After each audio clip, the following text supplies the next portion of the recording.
Hello and welcome back. It's a little bit of a different camera angle today because I'm going to be making sauerkraut. Sauerkraut's amazing. Lots of health benefits I'll talk about later. And it's really easy to make and it's cheap. Cheaper than shop-bought ready-made sauerkraut. And more beneficial as well. You only need 2 ingredients. Cabbage, obviously, and salt, and that's it. The amount of salt you need is between 2 and 3% the weight of the cabbage after you've removed that hard woody sort of root that all cabbages have. So you take this root out and then you weigh the cabbage and calculate 2 to 3%. I use 2.5% because it's bang on in the middle, and that gives you the weight of the salt that's needed. I'll explain later why you shouldn't oversalt or undersalt sauerkraut. So I've got 2.5% the weight of this cabbage in salt, and of course I've got the cabbage, and that's literally it. Now, how do you make sauerkraut?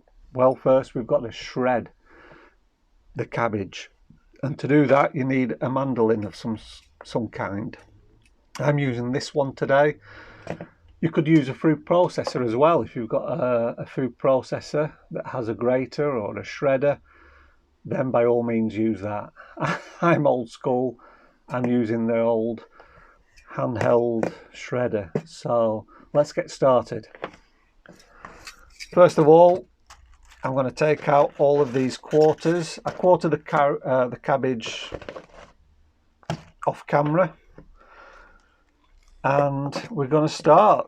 So big bowl, because this is going to make a lot of cabbage, and we just literally start shredding. I'll see you after I've finished all of this. It's not going to take long, maybe 5 minutes. Hi, well, there it is. That's about 1 kilogram of cabbage, all shredded. Some people like to remove any bigger pieces that you get like this. I like to leave them in. I think it adds a variety of texture when you're eating it. The next step now is to add the salt. However, if you are going to shred this manually, just remember, you can see the plaster. Yeah, mandolins are sharp, so just bear that in mind. Probably easier to do it in a food processor if you've got one. So, okay, all we do now literally is just sprinkle over the salt and mix that through. I'm going to do this in stages. About half the salt's in now, and I'm just going to mix all this together.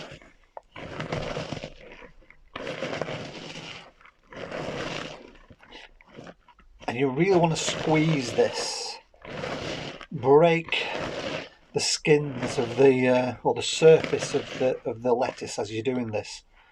It's going to go everywhere, don't mind about that. Unless of course you've got a bigger bowl.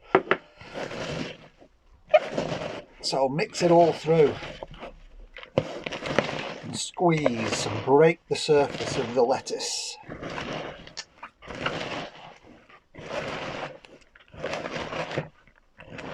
Try and get lettuce from the bottom as well and mix all that in so it's evenly distributed, the salt.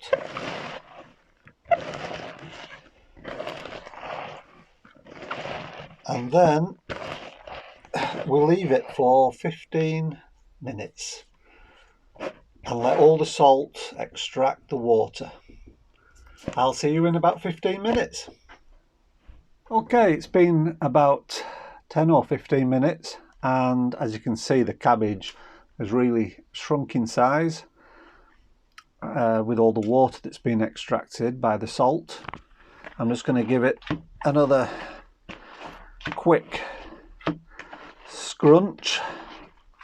You can probably see there all the liquid that's come out. That's going to make the brine for the for when we ferment the sauerkraut. All you have to do now is just put this into a jar. Now you can use a normal jar that's big enough. I recommend about 1 litre. Something like this. This is the last batch of sauerkraut I made. Like 1 litre jar. But I use these fermentation jars. Basically, it's just a jar, but it's got a lid that has an airlock. So as this ferments over the course of about 5 or 6 days, it's going to create CO2, and that's going to create pressure inside the jar. So it needs a vent, and that's basically what that is. It allows the CO2 to escape, but it doesn't let any air inside, because what we want to do is create an anaerobic environment so that the good bacteria, lactobacilli, will grow, but the bad bacteria will die. So that's very important. If you don't have one of these jars, they're relatively cheap to buy.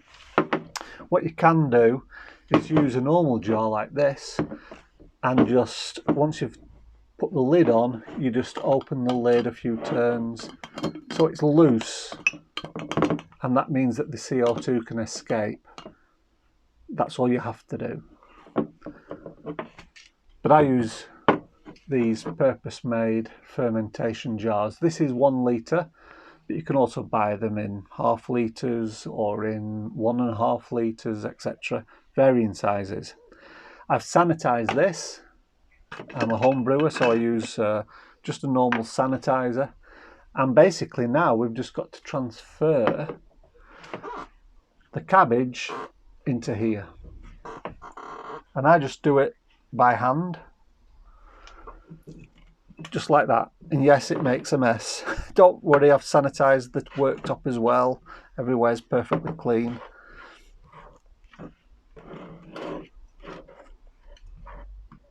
And we'll just gradually put this inside the jar. When it gets about half full, which it will be, I think, after this one, we just want to press it down, because what we want to try and do is squeeze as much air as possible out of the cabbage, the brine. Want to try and squeeze as much air out as possible so that we create this anaerobic environment. So press it down.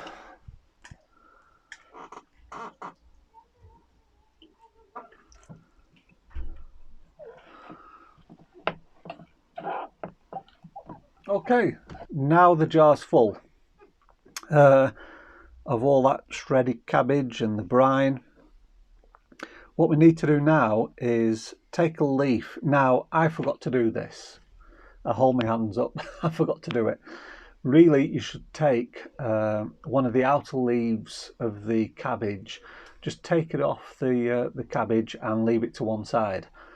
Because what we want to do now is really make a cap for this cabbage, this sauerkraut. So I'm just using a leaf from another cabbage that we have in the fridge, and I'm going to use that instead. But normally I just take an outer leaf off the cabbage and I set it to one side and I use that instead. But I'm going to use this today because I forgot. So we're just going to push this, push this on the top. And this is really going to keep the cabbage, the purpose of this is to keep the cabbage underneath the level of the brine. And I'm just going to push it down like that, put it under the rim. And then what I'm going to do is I'm going to take a weight like this, which has been sanitized. But you could also use a ramekin dish. it doesn't matter. It's just a way to keep that leaf in place and to keep the cabbage underneath the rim of the water, because you don't want the cabbage to come above the water or the brine, because if that happens, you're at risk of mould forming on the surface. You want to try and keep everything underneath this brine, this cabbage juice, salted cabbage juice, and that creates the anaerobic environment that's needed to inhibit the growth of bad bacteria, but will promote the growth of lactobacilli, which is what you want. And then it's just simply a case of putting the lid on, and that's it. You've now got a jar. Oops, you may have heard, I don't know if that hissed a little bit. You've now got a jar of cabbage submerged in its own salted juice, and you leave it for about 5 or 6 days. I like 5 or 6 days. It's really up to you. Some people don't like it that sour. They prefer maybe 3 or 4 days. Some people like it even more sour, and so they will leave it for a week, even 2 weeks, 10 days, 2 weeks. It's really up to you. It's your personal choice, and that's one of the great things about making your own sauerkraut. You can tailor make it to your taste. Some people will mix in with the cabbage some carrots. Some will put in garlic. They will put in chilies, anything that you like to flavour this with. Now what's going to happen over the next few days is this is going to start to ferment, and you will see bubbles rising inside the jar. That's perfectly normal, perfectly normal. That means you've got a really healthy fermentation, and it's starting to, well, to be frank, to decompose the cabbage, because that's what happens. It's a managed, controlled decomposition of the cabbage.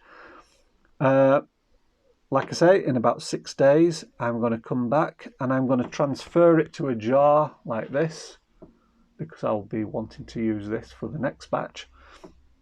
And then you can start eating it straight away. As soon as it's ready, as soon as it's sour enough for your taste, you can start eating it.